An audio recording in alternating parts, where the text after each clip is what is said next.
एक गांव में रमाबाई के घर पर चंदू नाम का नौकर रहता था, जो एक नंबर का भुलक्कड़ था। चंदू कुछ देर के लिए सब कुछ भूल जाता था। रमाबाई अपने कमरे में बैठी हुई चंदू को बहुत देर से जोर जोर से आवाज लगा रही थी। अरे चंदू, ओ चंदू, कहाँ मर गया रे? जब से गला फाड़ फाड़ कर चिल्ला रही हूँ, कहाँ है तू? पता नहीं मुझे ऐसा क्यों लग रहा है जैसे कि ये मालकिन की आवाज है। कुछ देर पहले भी मुझे ऐसा ही लगा था, लेकिन मालकिन तो सो रही है ना। मालकिन तो रात में मुझे कभी नहीं बुलाती। चलो एक बार चलकर देख ही लेता हूँ।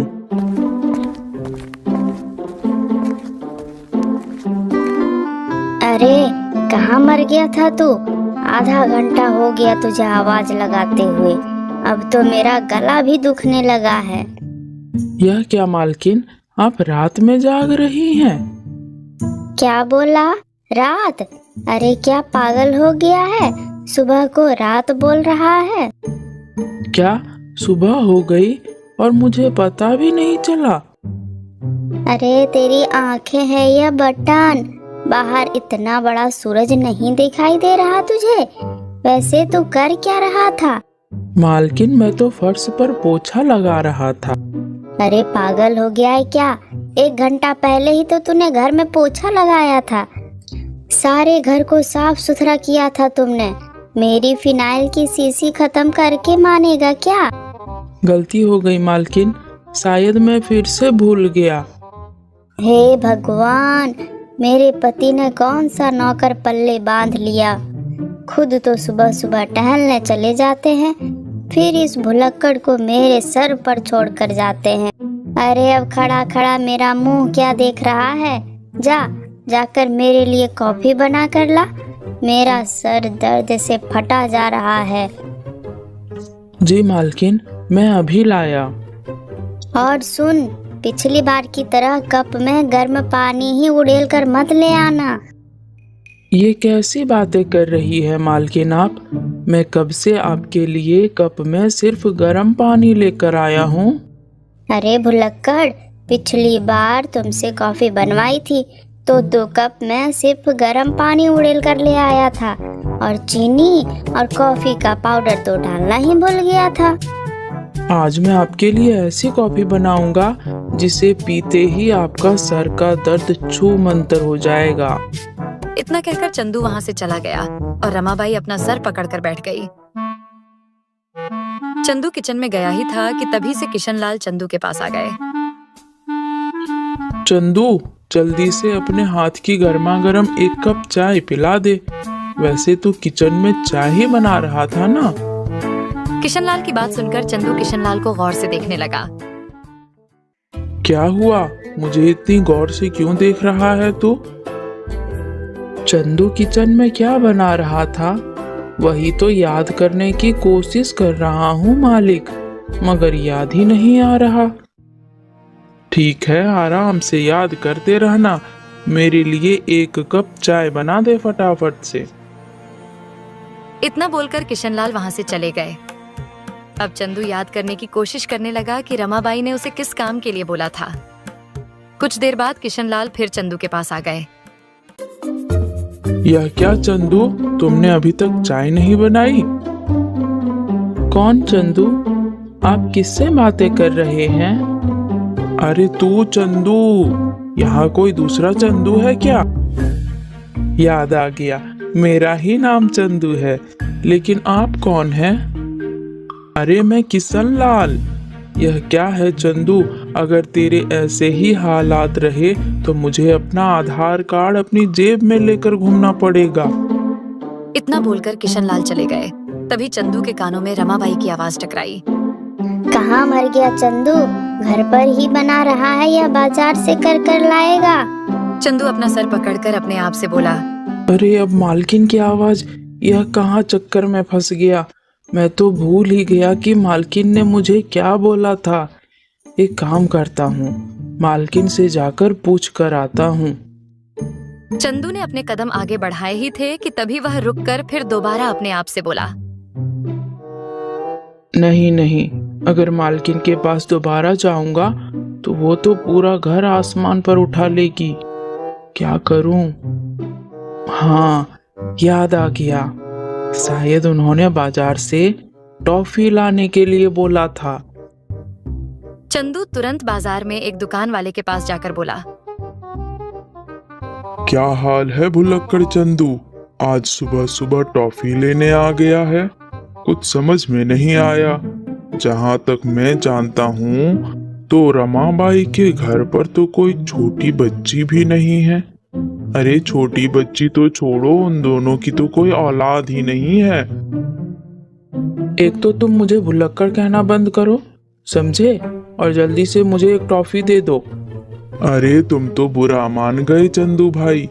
मैं तो बस यह पूछ रहा था कि टॉफी किसके लिए लेकर जा रहे हो? मालकिन के सर में बहुत दर्द है, उन्होंने मुझसे टॉफी लाने के लिए बोला है। सर में दर्द है और रमाबाई ने तुझे टॉफी लाने के लिए बोला है? चंदू भाई, क्या टॉफी में डिस्प्रिन की दवाई मिलकर आ रही है क्या? वो सब मुझे नहीं पता, मालकिन ने बोला है तो बोला है। लाओ जल्दी से एक टॉफी दे दो। दुकानदार ने चंदू को एक टॉफी दे दी और चंदू खुशी से झूमता हुआ घर आ गया। चंदू टॉफी को प्लेट में सजाकर सीधे रमाबाई के कमरे में जाकर बोला, यह लीजिए मालकिन। यह क्या है? अरे मालकिन, आपने ही तो बोला था टॉफी लाने के लिए। यह सुनकर रमाबाई गुस्से से लाल पीली होती हुई बोली, अरे तेरा सत्यानाश जाए। तुझसे एक कप कॉफी बनवाई थी, सर में बहुत तेज दर्द था, 1 घंटे से इंतजार कर रही हूँ और तू क्या लाया है? यह टॉफी? अरे मैं छोटी बच्ची हूँ क्या? मैं भूल गया, मुझे लगा आपने टॉफी मंगवाई है। अरे टॉफी नहीं भुलक्कड़, कॉफी बनवाई थी तुमसे। ठीक है, मैं अभी बना कर लाता हूँ। नहीं नहीं, कहीं जाने की जरूरत नहीं है, मैं खुद बना लूंगी। तू बस एक एहसान कर। क्या मालकिन? मेरी नजरों से इस वक्त दूर हो जाओ तुम। चंदू वहां से चला गया। किशनलाल यह सब देखकर जोर जोर से हंसने लगे। हंसो और हंसो, बहुत हंसी आ रही है ना तुम्हें? अरे क्या जरूरत थी इसे यहाँ रखने की? इसने मेरे सर में दर्द करा कर रख दिया है। तुम इसे धक्के देकर बाहर क्यों नहीं निकाल देते हो? तुम तो जानती हो रमा, इसका पिता सुखिया हमारे यहाँ बरसों से नौकरी करता था। इसकी माँ तो इसे जन्म देते ही चल बसी और कुछ दिन पहले बेचारा सुखिया भी चल बसा। अब यह बेचारा कहाँ जाएगा, तुम ही बताओ रमा। अरे कहीं भी जाए, पानी में डूब मरे, मुझे इससे क्या? इसकी भूलने की आदत ने मेरे सर में दर्द करा कर रख दिया है।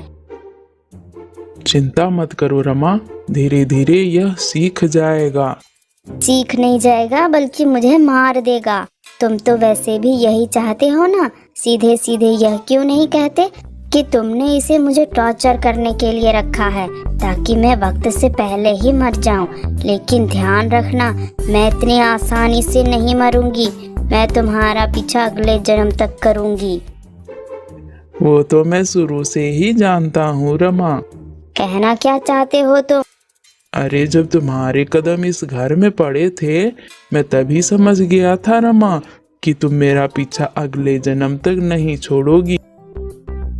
वह सब छोड़ो, कल मेरी बहन शहर से आने वाली है, तुम्हारी साली। कल तुम्हें याद से स्टेशन लेने जाना होगा। पिछली बार तुम खुद भूल गए थे और वो बेचारी पूरे गांव में भटकती फिर रही थी। साल में 9 महीने तो वो यहीं रहती है और फिर भी वह घर का रास्ता भूल जाती है। तुम्हारी बहन के भी बहुत चोचले हैं रमा। अभी कुछ दिन पहले ही तो वह यहाँ से गई थी।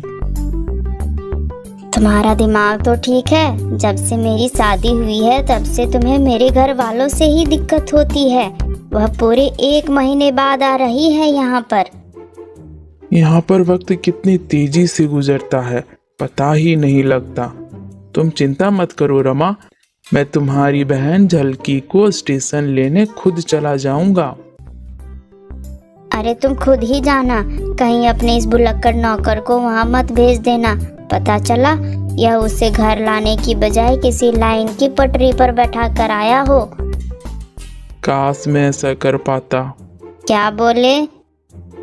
कुछ नहीं। इतना बोल के किशनलाल चले गए।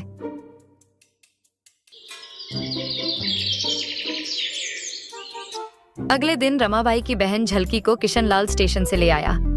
झलकी एक बहुत ही नकचड़ी बुढ़िया थी। अगली सुबह झलकी किचन में जाकर चंदू से बोली, कौन है रे तू? मैं यहाँ का नौकर हूँ। तुमसे पहले तो यहाँ एक बुढ़ा काम करता था, वो कहीं नजर नहीं आ रहा है। वो मेरे पिताजी थे, वो चले गए। कहाँ चले गए? अरे इस दुनिया से चले गए। अरे तू सीधा सीधा ये क्यों नहीं बोलता कि वो बुढ़ा मर गया है? सुन, तू खाना कैसा बनाता है?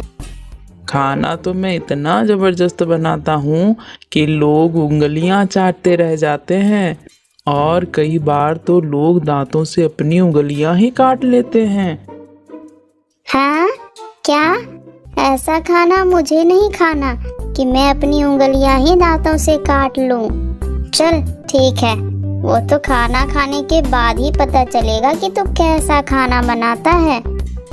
सुन, मैं नहाने जा रही हूँ, नहाकर जैसे ही वापस आऊं गर्मा गर्म मेरे लिए चाय तैयार रखना। इतना कहकर झलकी वहां से चली गई। मगर चंदू जो कि किचन की सफाई कर रहा था, उसके जाते ही भूल गया। कुछ देर नहाने के बाद झलकी जब किचन में आई तो चंदू को काम करता देख उसका गुस्सा 7वें आसमान पर पहुंच गया। मैंने तुमसे चाय बनवाई थी, तूने अभी तक चाय क्यों नहीं बनाई है? ऐसे क्या आंखें फाड़ फाड़ कर देख रहा है? कभी कोई बूढ़ी औरत नहीं देखी क्या? ऐसी बात नहीं है, देखी तो है, लेकिन आप हैं कौन और मालिक के घर पर क्या कर रही है? चंदू की बात सुनकर झलकी का सर चकरा गया। अरे मैं रमाबाई की बहन हूँ, तेरे मालिक की साली। रमाबाई? ये कौन है? तो रमाबाई को नहीं जानता? नहीं, मैं नहीं जानता। आप हैं कौन और यह रमाबाई कौन है? जवाब दीजिए मुझे। तुझे अपना नाम तो पता है ना, कि तो वो भी भूल गया। चंदू अपना नाम याद करने की कोशिश करने लगा। तभी चंदू के कानों में किशनलाल की आवाज टकराई। तुम्हारा नाम चंदू है। याद आ गया मालिक, मेरा नाम चंदू है और आप मेरे मालिक हैं। यह मालकिन की छोटी बहन है। शुक्र है तुझे सब याद आ गया, वरना मुझे एक पल के लिए ऐसा लगा कि मैं अपनी याददाश्त ही भूल जाऊंगी। जीजाजी, यह आपने कैसा नौकर पाल रखा है, इसको यहाँ से दफा क्यों नहीं कर देते? कोई बात नहीं झलकी, यह बस कुछ देर के लिए भूल जाता है, बाद में इसे सब याद आ जाता है। अगले दिन झलकी चंदू के पास जाकर बोली, सुन चंदू, यह ले पैसे और बाजार से आम ले आना। और सुन, अब कहीं भूले से आम की जगह बाम मत खरीद लाना। चंदू पैसे लेकर वहां से चला गया।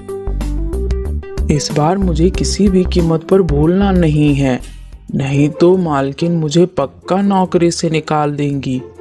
एक काम करता हूँ, आम आम कहते हुए बाजार तक जाता हूँ, इससे मुझे याद रहेगा कि मालकिन की बहन ने क्या मंगवाया है। इतना बोलकर चंदू आम आम आम ये कहते हुए रास्ते पर चलने लगा। वो कहने में इतना मग्न था कि उसे पता ही नहीं चला कि एक बड़ा सा पत्थर रास्ते पर पड़ा हुआ था। चंदू टकरा कर गिर गया और कराहते हुए उठकर बोला, अरे इतना बड़ा पत्थर मुझे क्यों नहीं दिखाई दिया? पत्थर से टकराते ही चंदू फिर भूल गया कि उसे बाजार से क्या लाना है और वह अपने आप से बोला, मैं क्या बोलते हुए जा रहा था? आम या बाम?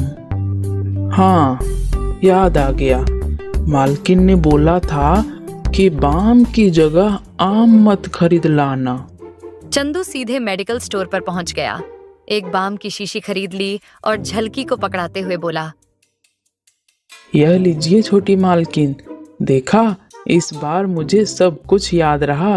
अब मुझे बार बार मत कहिएगा कि मुझे भूलने की आदत है। यह क्या है? अरे आपने ही तो मुझसे बाम मंगवाया था। आपने ही तो बोला था कि बाम की जगह आम मत खरीद लाना।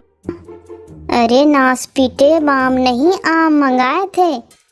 अरे रमा तो बिल्कुल सही कहती थी, इसे खेत जाने को बोलो तो खलिहान की ओर चला जाता है। अब मुझे चक्कर आ रहे हैं, समझ में नहीं आता तो इसे कैसे झेलती होगी। चंदू, तेरी भूलने की आदत कब खत्म होगी? देखो मेरी बहन के सर में दर्द होने लगा है। जा जल्दी से इसके लिए एक कप चाय बना कर ले आ।